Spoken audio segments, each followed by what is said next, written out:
Alhamdulillahilladzi khalaqal samawati wal arda wa ja'ala dzulumati ila nur sumadina kafaru bi rabbihim ya'dilun waladzi khalaqakum min tin summa qara ajalan wa ajalun musamma inda summa antum tamtarun wa huwa Allahu bis samawati wa bil ardi ya'lamu sirrakum wa jahrakum wa ya'lamu ma taksibun.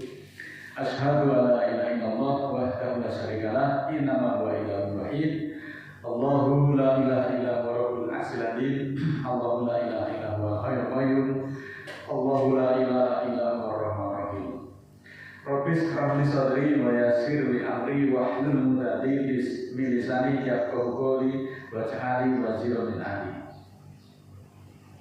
Segala puji bagi Allah yang menciptakan samawat dan bumi dan yang menciptakan gelap dan terang atau siang dan malam. Namun orang-orang kafir mempersekutukan dengan sesuatu dengan Tuhan mereka. Dialah Allah yang menciptakan kamu dari tin. Sesudah itu ditentukan ajalnya dan ada lagi suatu ajal yang ada pada sisinya. Kemudian kamu menjadi ragu-ragu. Dialah Allah baik yang di samawat maupun yang di bumi. Dia mengetahui apa yang kamu rahasiakan dan apa yang kamu lahirkan. Saudaraku, puji dan syukur senantiasa kita panjatkan kehadirat Allah Ta'ala atas rahmat karunia yang senantiasa dilimpahkan kepada kita semuanya. Dan mudah-mudahan dengan begitu kita dimudahkan memahami petunjuk-petunjuk Allah yang ada di dalam Al-Quran, dan kita diberikan kemudahan di dalam mengerjakan apa yang diperintahkan Allah, yang menjadi ketentuan hukum, yang menjadi garis hukum, kita bisa mematuhi, termasuk larangan-larangannya kita semuanya bisa menjauhi.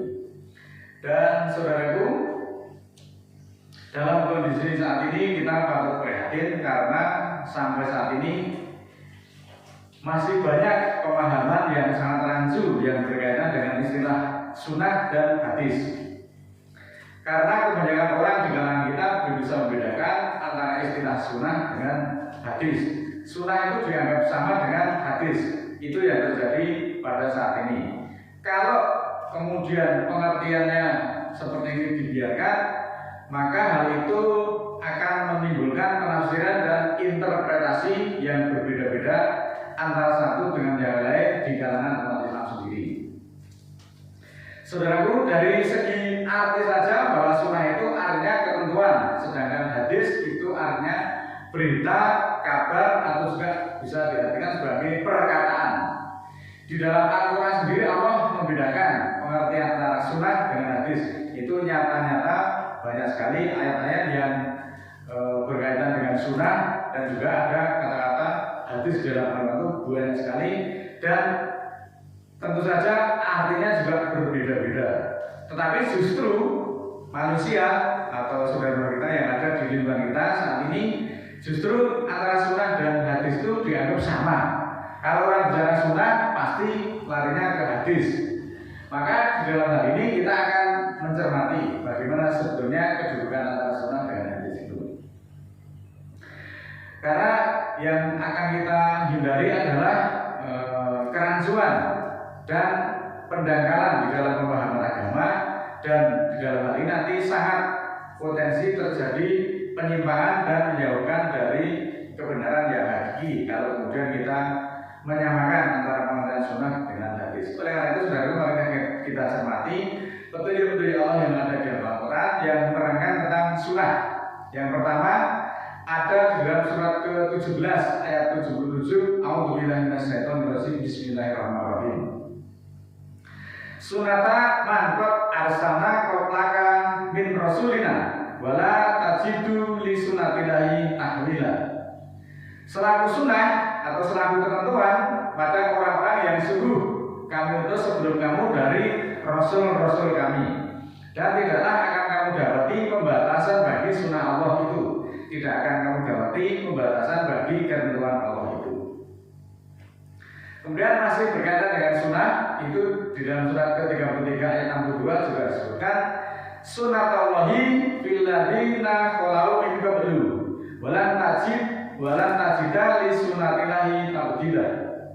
Sebagai sunnah yang artinya ketentuan, sebagai ketentuan dari Allah yang sungguh telah berlalu dari dulunya, dan tidaklah akan kamu dapati perubahan bagi sunnah Allah itu, dan tidaklah akan kamu dapati perubahan bagi ketentuan-ketentuan Allah itu. Kita akan perdalami lagi di dalam surat ke-48 ayat 23 juga ada kata-kata sunnah. Surat Allahi lati qad khalat min qablu wa lan tajida li sunnatillahi tabdila. Selaku sunnah atau selaku ketentuan dari Allah yang sungguh telah berlalu dari dulunya, dan tidaklah akan kamu dapati perubahan bagi sunnah Allah itu. Tidaklah akan kamu dapati perubahan bagi dari ketentuan-ketentuan Allah itu. Saudaraku, dari beberapa ayat itu sebenarnya ayat masih banyak sekali, karena waktu aja kalau akan kita bacakan semua dari sisi waktu mungkin durasinya terlalu panjang. Maka dari beberapa ayat tersebut kita bisa memetik pengertian bahwa yang pertama, yang dimaksud dengan sunnah di sini adalah artinya ketentuan Allah yang berlaku untuk orang-orang zaman dulu, dan tetap akan masih berlaku bagi orang-orang zaman sekarang, termasuk kita yang ada pada saat ini. Itu juga berlaku sunnah Allah dan akan berlaku sampai akhir zaman. Sunnah Allah itu akan berlaku sampai akhir zaman, sampai kukutik zaman. Kemudian yang kedua, ketentuan atau sunnah itu yang dimaksudkan bisa ketentuan Allah berupa perintah ataupun juga bisa berupa larangan dan menyangkut ancaman ataupun azab. Kalau orang-orang kafir tidak menghentikan kekafirannya, maka Allah akan memberlakukan sunnah orang-orang zaman dahulu berupa azab. Orang-orang zaman dulu ketika kafirnya sudah ketahuan akan diberlakukan azab berupa siksaan yang pedih. Kemudian yang ketiga, sunnah itu masih berlaku sampai sekarang dan seterusnya. Demikian pula sunnah yang diberlakukan pada Rasul-Rasul zaman dahulu juga berlaku bagi Muhammad selaku Rasul, dan seterusnya tidak akan ada perubahan dan tidak ada pembatasan masa berlakunya. Untuk itu mari kita perhatikan surat ke-33 ayat 38. A'udzubillahi minasyaitonirrajim. Bismillahirrahmanirrahim. Maka ala nabiyyi min kharajin fima faradallahu lahu sunnatullahi fil ladina khalau min qablu wa kana amrullahi qadara maqdura. Tidak ada atas Nabi itu suatu halangan atas apa yang diwajibkan Allah baginya selaku sunnah atau selaku ketentuan Allah pada orang-orang yang telah berlaku dari dulunya, dan adalah perintah Allah itu ketentuan yang harus ditentukan. Allah menyatakan bahwa Nabi dan apa yang diwajibkan oleh Allah berupa ketentuan, berupa sunnah itu yang berlaku bagi orang-orang zaman dahulu, bagi Nabi itu tidak ada halangan untuk melaksanakannya, tidak ada hambatan untuk melaksanakan. Tapi justru para pengikutnya yang ada sekarang ini sampai saat ini, justru mereka itu sulit sekali mengikuti apa yang disampaikan oleh Nabi dan Rasul. Karena mengapa? Mereka menganggap bahwa sunnah untuk orang-orang zaman dahulu itu berbeda dengan sunnah untuk orang-orang kita sekarang ini. Akibatnya interpretasinya berbeda-beda. Itu ditegaskan dalam surat ke-33 ayat 38 tadi. Nah, padahal di dalam surat ke-33 ayat 62 dan 48-23 secara gamblang Allah itu menyatakan sunnah itu diberlakukan untuk orang-orang zaman dahulu, dan Allah tidak akan pernah merevisi ataupun merubahnya yang berkaitan dengan sunnah Allah itu. Ketentuan Allah itu sampai kapanpun tidak akan pernah direvisi, tidak akan pernah dirubahnya. Maka sunnah itu berlaku sepanjang zaman dan tidak ada pembatasan masa berlakunya. Tidak perlu juga diamandemen, tidak perlu dirubah, berlaku permanen sepanjang zaman. Nah, oleh karena itu saudaraku, jadi semakin terang beneran bagi kita semua yang mau berpikir menggunakan akal sehatnya bahwa pengertian sunnah itu memang sangat berbeda pengertiannya dengan hadis. Sunnah adalah ketentuan yang berlaku mengenai sesuatu untuk manusia yang merupakan ketentuan Allah yang tidak pernah berubah semenjak manusia dulu sampai sekarang tanpa ada pembatasan masa berlakunya. Kenapa sunnah Allah itu tidak ada perubahan? Itu kan menjadi pertanyaan untuk kita. Maka jawabannya adalah mudah. Karena manusia dulu dan manusia sekarang itu apabila mereka beriman, nanti akan menempati surga yang sama. Demikian pula manusia dulu dan manusia sekarang dan manusia yang akan datang, apabila mereka menyanggah perintah-perintah Allah, mereka juga akan menempati neraka yang sama sebagai balasan. Jadi di sini tidak dibeda-bedakan dan tidak akan ada perubahan. Jadi ringkas kata dari beberapa uraian yang singkat ini kita dapat menarik benang merah. Siapa saja yang melaksanakan ketentuan Allah yang ada di dalam Quran, maka orang seperti itulah yang benar-benar melaksanakan sunnah Allah yang benar. Lalu justru bagaimana orang yang seperti ini benar dituduh sebagai ingkar sunnah? Itu kan logikanya tidak jalan. Itu namanya sesat pikir yang menurut demikian itu. Kita cukup prihatin sekali lagi. Nah, tuduhan ingkar sunnah itu selama ini memang dialamatkan kepada orang-orang yang memahami Al-Quran tanpa menyertakan hadis. Itu semuanya tidak ada dalilnya dalam Al-Quran. Ingkar sunnah itu justru sebenarnya siapa saja yang menentang semua ketentuan hukum Allah yang ada di dalam Al-Quran yang dulunya disampaikan Nabi berupa wahyu. Itulah ingkar sunnah yang sesungguhnya, yang menolak Al-Quran sebagai keterangan itu sebenarnya. Muhammad saja sebagai penerima wahyu, pedomannya hanyalah Al-Quran. Lalu bagaimana kita mau mentaati Rasul kalau kita pada kenyataannya banyak sekali yang menolak ketika wahyu itu disampaikan kepada kita semuanya sebagai pembelajaran, sebagai informasi dan seterusnya untuk mencerahkan kita agar kita tidak rancu di dalam pemahaman agama dan juga tidak terjadi pembodohan serta pendangkalan dalam pemahaman agama itu. Tuduhan ingkar sunnah itu hanya tuduhan dari manusia dan kelompok-kelompok tertentu saja, dan itu bukan tuduhan dari Nabi, apalagi tuduhan dari Allah. Lalu buat apa kita pikirkan? Kalau Allah menuduh itu pasti ada ayatnya. Nah ini tidak ada, hanya orang-orang tertentu saja yang bermegah seolah-olah mereka sudah menjadi bagian Allah saja.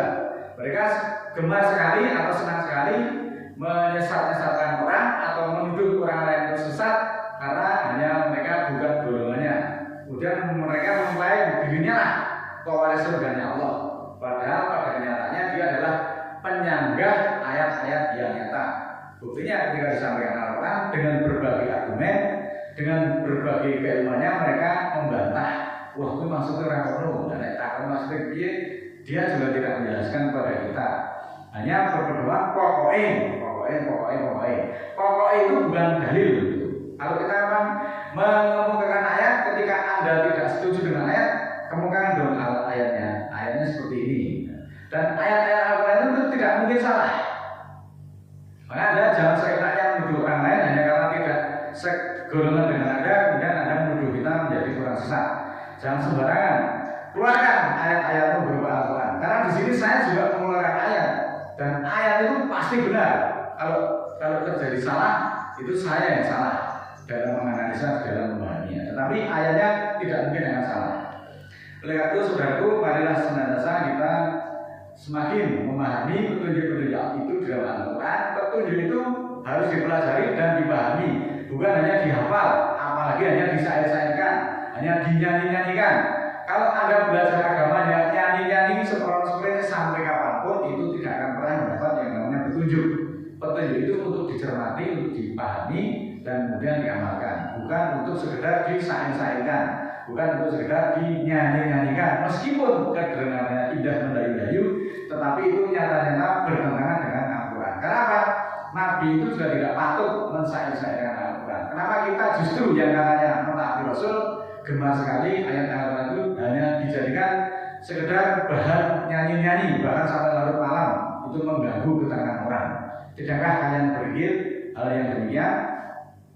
Karena itu pentingnya kita memahami din, pentingnya kita memahami petunjuk secara kafah agar kita tidak salah di dalam mengambil kesimpulan dari apa yang dimaksudkan oleh Allah itu.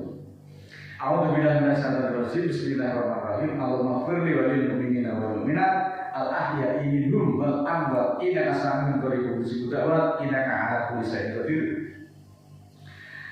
Ya Allah, ampunilah kami dan untuk mukminin dan mukminat, baik yang sudah mati, baik yang masih hidup maupun yang sudah Sesungguhnya Engkau Maha mendengar, Maha dekat, dan Engkau memperkenankan doa. Sesungguhnya Engkau menentukan atas setiap sesuatu. Rabbana la tu'akhidna in nasina aw akhtana, Rabbana wa la tahmil 'alaina isran kama hamaltahu 'alal ladzina min qablina, Rabbana wa la tuhamilna ma la taqata lana bihi wa'fu 'anna waghfir lana warhamna anta maulana fansurna 'alal qaumil kafirin. Ya Allah, ya Tuhan kami, janganlah terima kami jika kami lupa atau kami salah. Tuhan kami, jangan bebankan atas kami tugas-tugas sebagaimana Engkau telah membebankan atas orang-orang sebelum kami. Ya Allah, ya Tuhan kami, jangan beratkan bagi kami yang tiada kesanggupan daripadanya kami menanggungnya atau memikulnya. Dan maafkanlah kami dan ampunilah kami serta rahmatilah kami. Engkaulah pimpinan kami, maka tolonglah kami terhadap orang-orang yang kafir. Rabbana fir lana dzunubana wa kafir 'anna sayyi'atina wa tawaffana ma'al abrar. Ya Allah, ya Tuhan kami, ampunilah bagi kami dosa-dosa kami dan hapuskanlah kami kejahatan-kejahatan kami dan wafatkanlah kami bersama orang-orang yang baik. Rabbana la tuzigh qulubana ba'da idh hadaytana wa hab lana min ladunka rahmah innaka antal wahhab. Ya Allah, ya Tuhan kami, jangan belokkan hati kami sesudah Engkau tunjuki kami, dan anugerahkanlah bagi kami dari sisimu rahmat, sesungguhnya Engkau pemberi anugerah. Rabbana ighfir lana wa li ikhwanina alladziina sabaquna bil iman wa la taj'al fi qulubina ghillan lil ladziina amanu rabbana innaka ra'ufur rahim. Ya Allah, ya Tuhan kami, ampunilah bagi kami dan saudara-saudara kami yang telah mendahului kami dengan iman, dan janganlah Engkau jadikan di dalam hati kami kekangan untuk orang-orang beriman. Ya Allah, ya Tuhan kami, Engkaulah yang Maha Penyantun lagi Maha Penyayang. Rabbi al-zini an askura nikmataka allati an'amta 'alayya wa an amala sholihan tardahu wa aslih min dzurriyyati inni tubtu ilaika wa inni minal muslimin. Ya Allah, ya Tuhan kami, bawalah aku mensyukuri nikmat-Mu yang telah menikmatkan atas ibu bapakku, dan untuk beramal soleh yang Engkau ridhoi, dan jadikanlah aku berbuat soleh atas keturunanku. Aku bertobat kepadamu dan aku termasuk muslimin. Subhana rabbika rabbil izzati amma yasifun wa salamun alal mursalin walhamdulillahi rabbil alamin. Maha suci Tuhanku, Tuhan kemuliaan tentang apa-apa yang mereka sifatkan, dan keselamatan atas para urusan dan segala pujian punya Allah Tuhan semesta alam. Assalamualaikum.